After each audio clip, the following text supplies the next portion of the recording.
There has recently been some significant changes to the building regulations that relate to domestic fire protection, BS 5839 Part 6, 2019.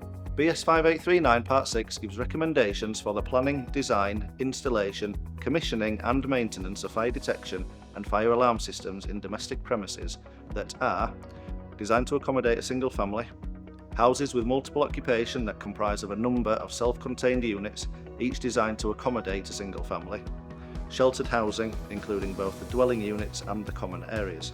Grades B and D have now been made obsolete, whilst grades D and F have now been split into grades D1, D2, F1 and F2. These grades are defined as follows. Grade 1, a system of one or more mains power detectors, each with a tamper-proof standby supply consisting of a battery or batteries. Grade D2, a system of one or more mains power detectors, each with an integral standby supply consisting of a user replaceable battery or batteries. Grade F1, a system of one or more battery powered detectors powered by a tamper-proof primary battery or batteries.